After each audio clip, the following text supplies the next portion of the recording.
May I interrupt you for a second? Courtney, you are a member of quite a large governmental organization called FBI, Federal Bureau of Investigation.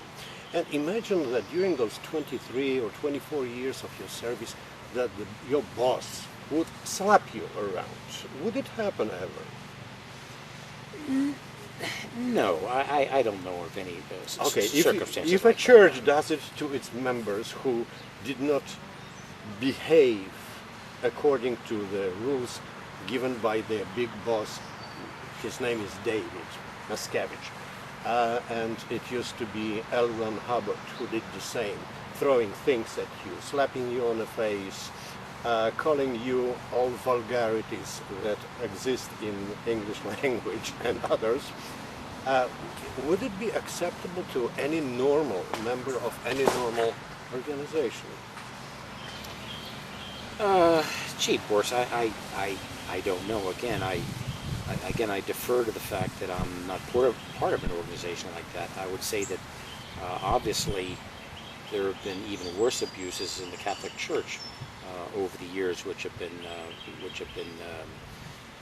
now brought to the forefront. Sure. In terms of abuse, and I think throughout history probably there's been abuses like that.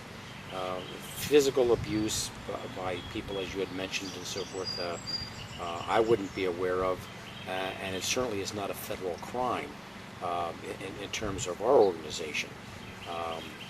In terms, I think it's important to mention that the FBI's, relativity to the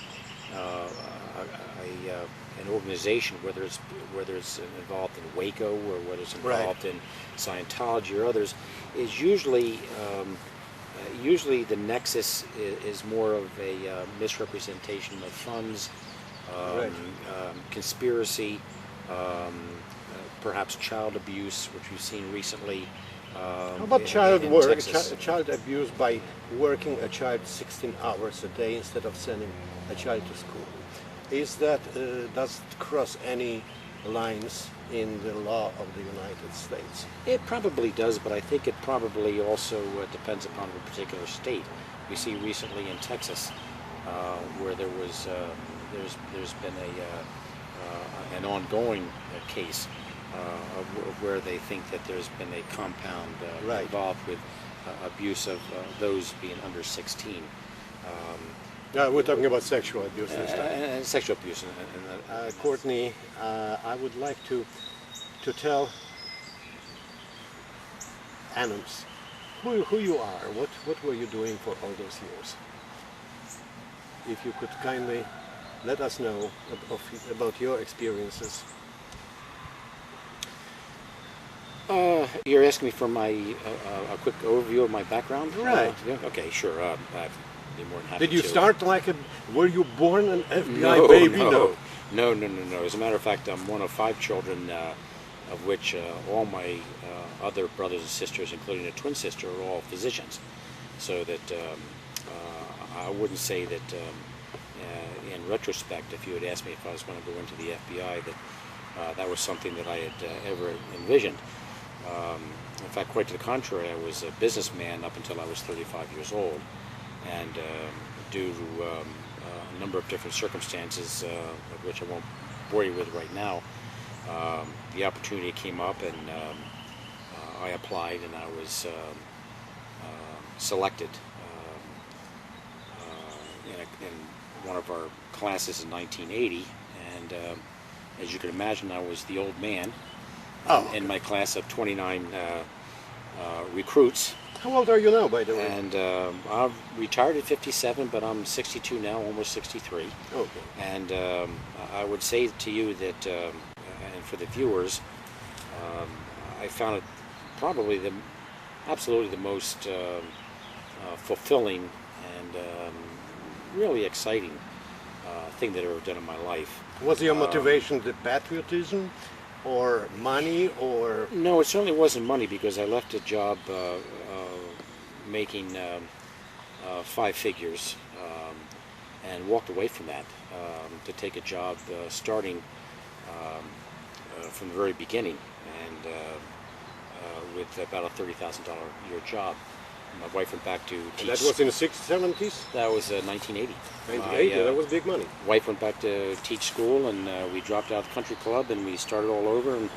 And I don't mean to mention that from the standpoint of feeling sorry for me, but quite to the contrary, it was a decision I made, and it was a terrific decision. I am kind of unique in the FBI in as much as I was assigned to the Washington field office, and on Half Street, right? On Half Street, which is now over about 4 blocks from headquarters. We have a new location, and I spent my entire career there. Generally speaking, you move 4, 5, or 6 times. That's a horrible place over there. I've been there. Buzzards Point's a horrible point. I think it's well it's well marked by the name Buzzards Point, but it's nevertheless it's where we had our offices there, and when I joined at least, and I spent 23 years there. I spent 50% of my career in criminal work, which I enjoyed, mostly in white-collar crime, and the other 50% in FCI, which is referred to as our foreign counterintelligence. And I enjoyed both of them. They're both completely different types of work. The criminal work, I would say, is more of a checker game, and the FCI is more of a chess game. It's still very demanding. It's demanding. You work, you're mandated to work 10 hours a day. Crazy hours. Absolutely, and you usually work many hours after that. However, you have an opportunity to work very interesting cases. I've worked some extremely interesting cases throughout my career, as well as traveled overseas. I worked for 6 months with New Scotland Yard on some cases, and today even more so, the FBI agents are all over the world. So it's a new venue. How do you come across people like me? Well, it's a good question. In your particular case, I was actually lucky to come across you because Thank you. You had some valuable information during the time. You have to remember, it was before the breakup of the Soviet Union, and we were very much at war. And you have to remember, 1980 was the first 4-year administration under Reagan. Right. And at that time, the Soviets thought we were going to have a first strike capability against them. So we needed to talk to people that knew what was going on behind the Iron Curtain. And with my ability to work with you and your ability to be able to stay in touch with some of your comrades, as well as some of those that were cooperating with you at their own peril, that kind of information was vital. And I wouldn't say that I'm not trying to make us more important than we are, but there's information that I know that gets passed on that helps. Certainly. That helps government officials at the top of our government make decisions in terms of not so much where the missiles are, but what their intentions are. Intentions are so much more important. Certainly. Certainly. Well, I was very impressed when I got a year and a half ago, I got this certificate of recognition for my input into Cold War, signed by Secretary Rumsfeld. It came out of a sudden and without me expecting it. So there must be probably somebody from the FBI who passed my name along the lines. I've met former Secretary of Defense, yeah. Secretary of Defense Rumsfeld about a year and a half ago. Delightful guy, great sense of humor, and it wouldn't surprise me at all, albeit a little bit late, but it wouldn't surprise me at all